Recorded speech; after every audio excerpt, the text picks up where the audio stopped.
नमस्कार विद्यार्थी मित्रांनो, आपण आतापर्यंत अपूर्णांक या विषयावर आपण उदाहरण बघितले, काय तो विषय आपण शिकलेला आहे। तर मुलं काय करतात, काही प्रश्न बघून त्यांना असं वाटतं हा प्रश्न भरपूर कठीण आहे, परंतु हा प्रश्न काही कठीण नाही। बघितला तर हा प्रश्न एकदम सोपा आहे, फक्त सोडवण्याची पद्धत पाहिजे, आपल्याला माहित पाहिजे काय दिलं आहे आणि काय नाही दिलं आहे हे आपल्याला माहित पाहिजे। तर बघा विद्यार्थ्यांनो, काय म्हटलंय A बरोबर B, B बरोबर C, C बरोबर D, तर पुढील पैकी मोठा अपूर्णांक कोणता आहे? A बरोबर काय दिलं आहे? A हा B शी समान आहे, काय म्हटलंय? A हा B शी समान आहे, B हा C शी समान आहे, C हा D शी समान आहे। एकमेकांशी काय आहे? A B C D काय समान आहे। A B C D पुढे दिला आहे, ऑप्शन मध्ये बघा काय म्हटलंय, पुढील पैकी मोठा अपूर्णांक कोणता, असा आपल्याला प्रश्न विचारला। A B C D पुढे दिला A B C D पुढे दिला आपल्याला अंशामध्ये दिला, अंशामध्ये। तर मग आपला नियम काय आहे, मी तुम्हाला मागील व्हिडिओमध्ये तुम्हाला नियम सांगितला होता।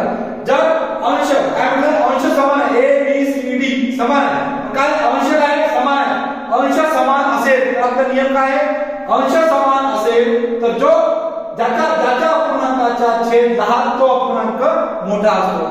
काय आपला नियम आहे, जर अंश समान असेल, जर अंश समान असेल तर ज्या अपूर्णांकाचा छेद लहान तो अपूर्णांक मोठा असतो। आपल्याला मोठा अपूर्णांक विचारलाय, कोणत्या अपूर्णांकाचा छेद लहान आहे बघा, याचा 7 आहे, याचा 5 आहे, याचा 9 आहे, याचा 11 आहे। मग बघा छोटा अपूर्णांक, छोटा छेद कोणता आहे, b/5, काय उत्तर आपलं b/5। का बरं, कारण आपण नियम म्हणतो की अंश जर समान असेल तर ज्या अपूर्णांकाचा अंश समान असेल तर त्याचा छेद लहान तो अपूर्णांक मोठा। ठीक आहे विद्यार्थी मित्रांनो, समजलं का? या प्रकारे दुसरं उदाहरण आपण बघू आता नंतर। बघा विद्यार्थ्यांनो, आता आपण एक उदाहरण बघितलं, त्याचप्रमाणे आपण दुसरं उदाहरण बघू।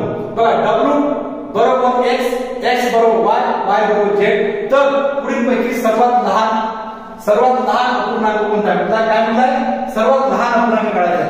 पण w x y z काय आहे, छेदामध्ये w काय आहे, w बरोबर x बरोबर y बरोबर z काय एकमेकांसोबत समान आहे, एकमेकांसोबत काय समान आहे, म्हणजे एकमेकांशी काय समान आहे wxyz। बघा हे दिलं तर छेदामध्ये z 8/z 4/w 9/y आणि 10/x, म्हणजे काय छेद काय आहे, छेद समान झाले, काय झाले, छेद समान झाले।